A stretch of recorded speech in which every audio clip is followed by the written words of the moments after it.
Assalamualaikum warahmatullahi wabarakatuh. Selamat pagi anak-anak hebat. Bagaimana kabar kalian hari ini? Semoga dimanapun kalian berada selalu dalam keadaan sehat ya anak-anak. Sebelum kita memulai pembelajaran hari ini, marilah kita berdoa sesuai dengan agama dan keyakinan masing-masing. Berdoa, mulai. Berdoa selesai. Anak-anak hebat, hari ini kita akan belajar tema 2, subtema 1, pembelajaran yang kelima. Tujuan pembelajaran hari ini adalah yang pertama, siswa mampu menjelaskan karakteristik ruang dan pemanfaatan sumber daya alam untuk kesejahteraan masyarakat dari tingkat kota atau kabupaten sampai tingkat provinsi.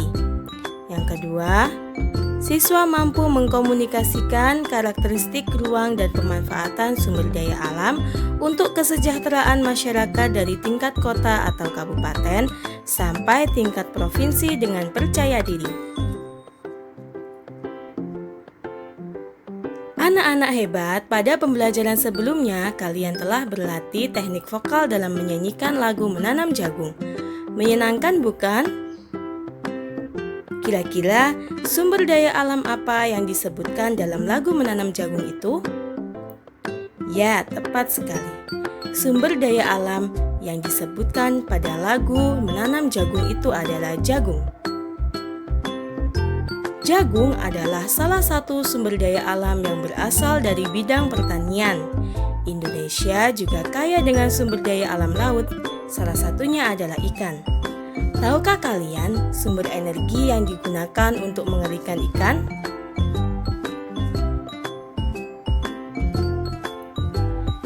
Proses pengeringan ikan menggunakan bantuan energi matahari. Dasar pengeringan adalah terjadinya penguapan air ke udara karena perbedaan kandungan uap air antara udara dengan bahan yang dikeringkan. Semakin tinggi perbedaan kandungan uap air di udara dengan ikan, maka semakin banyak kandungan air yang dikeringkan dapat menguap karena kesanggupan udara untuk menampungnya semakin besar. Jadi, semakin terik matahari yang menyinari jemuran ikan itu, maka semakin kering pula uap air di udara. Dengan demikian, semakin cepat pula penguapan yang terjadi pada ikan, sehingga ikan semakin cepat kering. Tahukah kalian bahwa Indonesia merupakan salah satu negara kepulauan terbesar di dunia? Sebagian besar wilayah Indonesia adalah kawasan kepulauan dengan sumber daya alam yang sangat tinggi nilai ekonomisnya. Salah satu contohnya adalah Banyuwangi. Panjang garis pantai kabupaten yang berada paling ujung timur Pulau Jawa ini sekitar 175 km. Dengan potensi besarnya, Banyuwangi konsisten menjadi penghasil ikan laut terbesar setelah Bagan si Api-api. Dan bahkan sehingga kini masih terus mendominasi hasil perikanan di Indonesia, baik perikanan tangkap maupun industri perikanan lainnya. Kabupaten di ujung timur Pulau Jawa ini telah berhasil melakukan ekspor hingga ke 18 negara. Sistem pengalengan sudah cukup maju. Ditambah lagi industri besar di Pelabuhan Muncar Banyuwangi terus berkembang. Kabupaten ini sendiri mencatat pertumbuhan produksi ikan tangkap yang konsisten, yaitu sebesar 31.600 ton pada tahun 2011 dan naik cukup besar menjadi 44.570 ton pada tahun berikutnya. Pada tahun 2013, produksi ikan tangkap Banyuwangi mencapai 49.539 ton, dengan jenis ikan tangkap terbanyak adalah ikan layang dan lemuru. Dalam bidang perikanan, Banyuwangi menyerap banyak tenaga kerja, mulai dari nelayan, pekerja industri perikanan, hingga industri rumahan.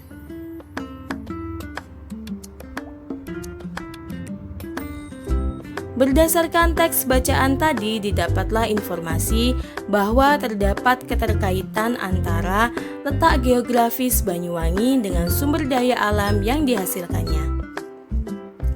Banyuwangi terletak di daerah pantai sehingga mempunyai potensi sumber daya alam dari laut, yaitu ikan.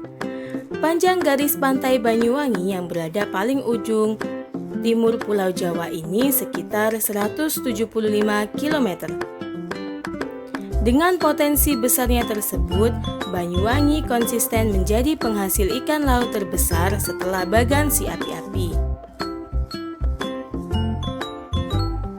Sebagai negara maritim, Indonesia memiliki potensi alam kelautan yang beragam jenisnya.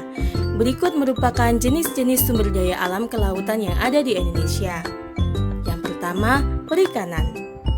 Kebanyakan penduduk yang mendiami wilayah garis pantai Indonesia mempunyai mata pencarian sebagai nelayan.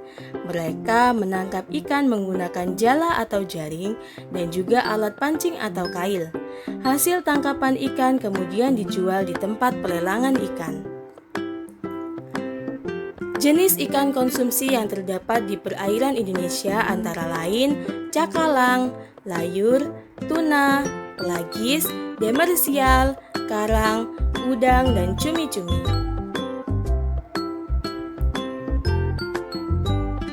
Yang kedua ada industri garam.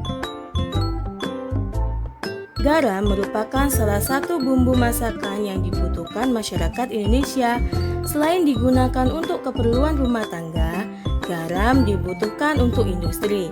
Garam juga dapat bermanfaat untuk kecantikan dan kesehatan.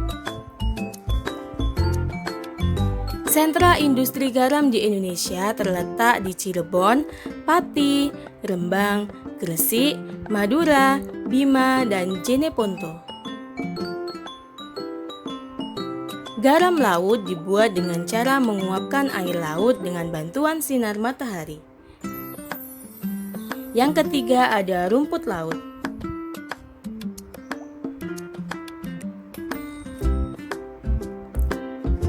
Rumput laut merupakan sumber makanan kaya serat. Rumput laut digunakan sebagai bahan baku pembuatan agar-agar dan makanan serta bahan penyedap makanan. Wilayah Indonesia memiliki kemampuan memproduksi rumput laut terutama di wilayah Indonesia bagian timur. Jenis rumput laut yang dibudidayakan di Indonesia yaitu ganggang merah. Jenis rumput laut ini termasuk komoditas ekspor unggulan dari Indonesia. Yang keempat ada mutiara. Mutiara merupakan salah satu sumber daya alam yang potensial di Laut Indonesia. Mutiara menjadi komoditas ekspor yang bernilai ekonomi tinggi. Daerah penghasil mutiara di Indonesia meliputi perairan Pulau Bali, Nusa Tenggara Barat, Nusa Tenggara Timur, Sulawesi Utara, Sulawesi Selatan, Maluku, Maluku Utara, dan Papua. Pada umumnya, mutiara dijadikan sebagai perhiasan oleh masyarakat. Mutiara juga dapat dijadikan sebagai bahan kosmetik maupun obat-obatan. Yang kelima ada industri pariwisata. Sebagai negara maritim, Indonesia memiliki pantai yang sangat panjang. Dilihat dari panjangnya, pantai Indonesia menempati urutan kedua setelah Kanada. Sebagian besar pantai Indonesia memiliki pemandangan yang indah. Oleh karena itu, sebagian pantai Indonesia dikembangkan menjadi daerah wisata. Anak-anak hebat, kita harus bangga dengan apa yang dimiliki oleh bangsa kita. Kita dianugerahi kekayaan alam yang begitu melimpah, terutama kekayaan yang ada di laut. Kita hendaknya bersyukur kepada Allah atas segala karunia-Nya. Nah, cukup sekian pembelajaran hari ini. Kurang lebihnya Ibu mohon maaf. Bu Guru akhiri. Wassalamualaikum warahmatullahi wabarakatuh.